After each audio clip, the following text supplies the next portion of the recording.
Hi students, welcome to a new class. ഇന്നത്തെ ക്ലാസ്സിൽ നമ്മൾ ഡിസ്കസ് ചെയ്യാൻ പോകുന്ന ടോപ്പിക്കാണ് discounting technique or present value technique.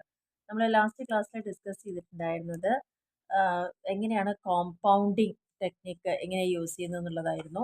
അപ്പോൾ ഇവിടെ നമ്മൾ യൂസ് ചെയ്യുന്നത്, അതായത് ലാസ്റ്റ് ക്ലാസ്സിൽ ടൈം വാല്യൂ ഓഫ് മണി എന്ന് പറയുന്നതിൻ്റെ കൺസെപ്റ്റുകൾ അല്ലെങ്കിൽ ടെക്നിക്കുകളെ കുറിച്ചാണ് നമ്മൾ ഡിസ്കസ് ചെയ്യുന്നത്. അതിലായിരുന്നു കോമ്പൗണ്ടിങ് ടെക്നിക്ക് പഠിച്ചത്. അതിൽ വരുന്ന കുറേ കാര്യങ്ങൾ നമ്മൾ ഡിസ്കസ് ചെയ്തു. ഇനി നമ്മൾ പഠിക്കാൻ പോകുന്നതാണ് ഡിസ്കൗണ്ടിങ് ടെക്നിക്ക് അല്ലെങ്കിൽ പ്രസന്റ് വാല്യൂ ടെക്നിക്ക് എന്ന് പറയുന്നത്.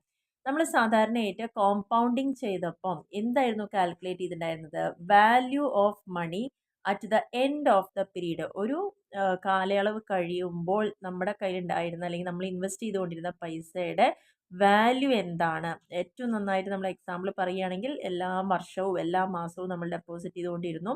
ഒരു വർഷം കഴിയുമ്പോൾ, 5 വർഷം കഴിയുമ്പോൾ, 10 വർഷം കഴിയുമ്പോൾ നമുക്ക് കിട്ടുന്ന എത്ര രൂപയായിരിക്കും കിട്ടുന്നത് എന്നുള്ളതാണ് നമ്മൾ കണക്കാക്കിയിട്ടുണ്ടായിരുന്നത്.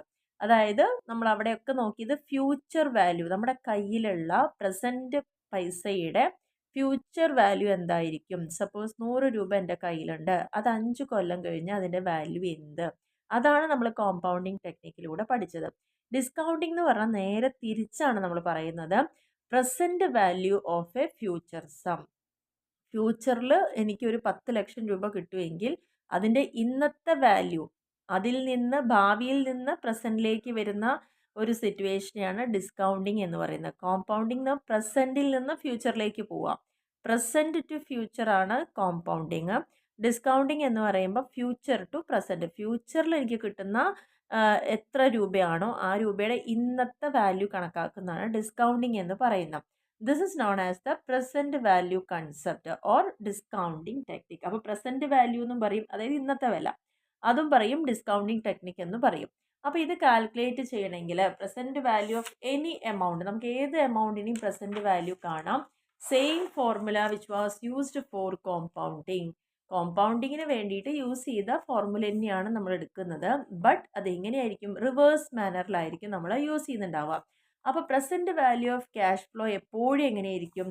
Lesser than the future value of cash flow. Future value of cash ഫ്ലോവിനേക്കാൾ കുറവായിരിക്കും പ്രസൻറ്റ് വാല്യൂവിലെ ക്യാഷ് ഫ്ലോ എന്ന് പറയുന്നത്.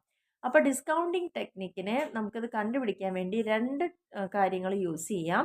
ഒന്ന്, present value of A single cash flow. Single cash flow പറഞ്ഞാൽ ഒറ്റ തവണ മാത്രം എമൗണ്ട് അടയ്ക്കുക, അല്ലെങ്കിൽ ആ ഒരു എന്താണ് പ്രസൻറ്റ് വാല്യൂ നമ്മൾ ആ ഒരു ഒറ്റ ക്യാഷ് ഫ്ലോയിൽ കൂടെ തന്നെ അതിൻ്റെ പ്രസൻറ്റ് വാല്യൂ കണ്ടുപിടിക്കുക.